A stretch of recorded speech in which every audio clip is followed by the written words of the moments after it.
You, John Fitzgerald Kennedy, do solemnly swear. I, John Fitzgerald Kennedy, do solemnly swear. That you will faithfully execute the office of President of the United States. That I will faithfully execute the office of President of the United States. And will, to the best of your ability. And will, to the best of my ability. Preserve, protect, and defend the Constitution of the United States. Preserve, protect, and defend the Constitution of the United States. So help you God. So help me God.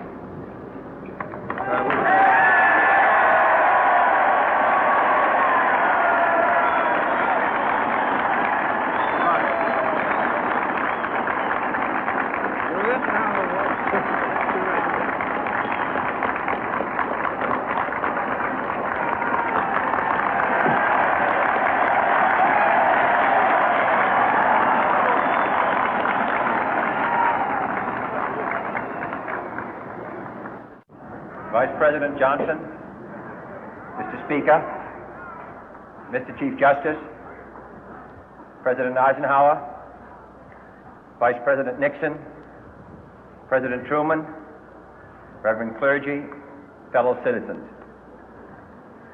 We observe today not a victory of party, but a celebration of freedom, symbolizing an end as well as a beginning, signifying renewal as well as change. For I have sworn before you and Almighty God the same solemn oath our forebears prescribed nearly a century and 3/4 ago. The world is very different now, for man holds in his mortal hands the power to abolish all forms of human poverty and all forms of human life. And yet the same revolutionary beliefs for which our forebears fought are still at issue around the globe. The belief that the rights of man come not from the generosity of the state, but from the hand of God. We dare not forget today that we are the heirs of that first revolution. Let the word go forth from this time and place to friend and foe alike that the torch has been passed to a new generation of Americans born in this century, tempered by war, disciplined by a hard and bitter peace, proud of our ancient heritage, and unwilling to witness or permit the slow undoing of those human rights to which this nation has always been committed and to which we are committed today at home and around the world.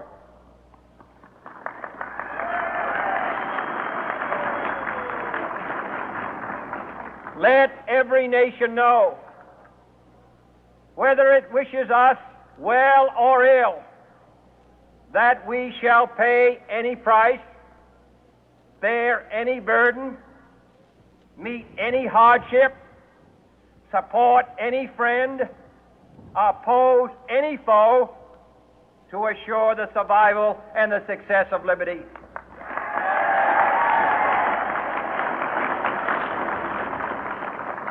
This much we pledge and more. To those old allies whose cultural and spiritual origins we share, we pledge the loyalty of faithful friends. United, there is little we cannot do in a host of cooperative ventures. Divided, there is little we can do, for we dare not meet a powerful challenge at odds and split asunder. To those new states whom we welcome to the ranks of the free, we pledge our word that one form of colonial control shall not have passed away, merely to be replaced by a far more iron tyranny. We shall not always expect to find them supporting our view, but we shall always hope to find them strongly supporting their own freedom, and to remember that in the past, those who foolishly sought power by riding the back of the tiger ended up inside.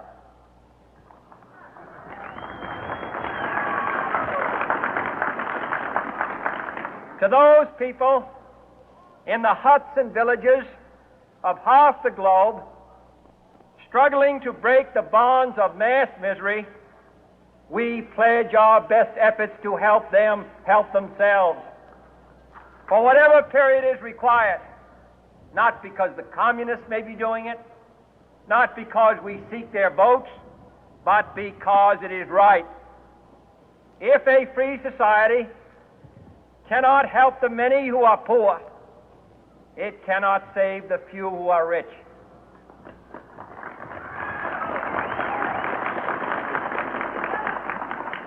To our sister republics south of our border, we offer a special pledge to convert our good words into good deeds, in a new alliance for progress, to assist free men and free governments in casting off the chains of poverty. But this peaceful revolution of hope cannot become the prey of hostile powers. Let all our neighbors know that we shall join with them to oppose aggression or subversion anywhere in the Americas. And let every other power know that this hemisphere intends to remain the master of its own house.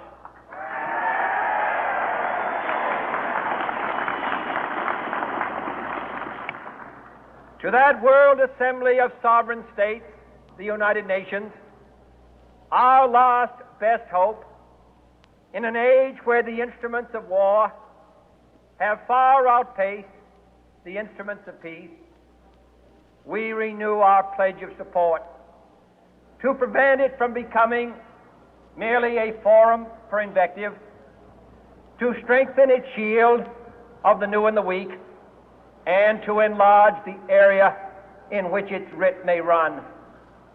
Finally, to those nations who would make themselves our adversary, we offer not a pledge, but a request that both sides begin anew the quest for peace.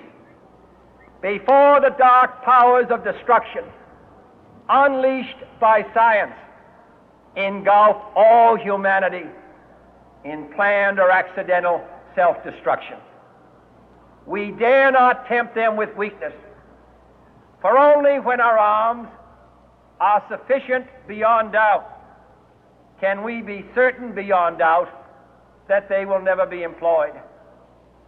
But neither can two great and powerful groups of nations take comfort from our present course, both sides overburdened by the cost of modern weapons, both rightly alarmed by the steady spread of the deadly atom, yet both racing to alter that uncertain balance of terror that stays the hand of mankind's final war. So let us begin anew, remembering on both sides that civility is not a sign of weakness, and sincerity is always subject to proof. Let us never negotiate out of fear, but let us never fear to negotiate.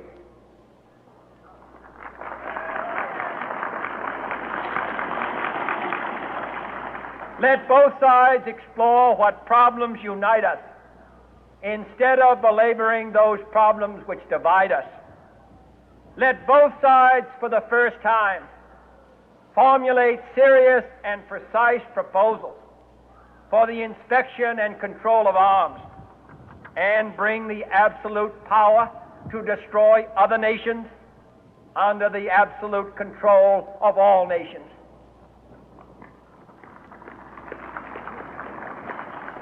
Let both sides seek to invoke the wonders of science instead of its terrors. Together, let us explore the stars, conquer the deserts, eradicate disease, tap the ocean depth, and encourage the arts and commerce. Let both sides unite to heed in all corners of the earth the command of Isaiah to undo the heavy burden and let the oppressed go free. And if a beachhead of cooperation may push back the jungle of suspicion, let both sides join in creating a new endeavor, not a new balance of power, but a new world of law, where the strong are just and the weak secure and the peace preserved. All this will not be finished in the first 100 days, nor will it be finished in the first 1,000 days, nor in the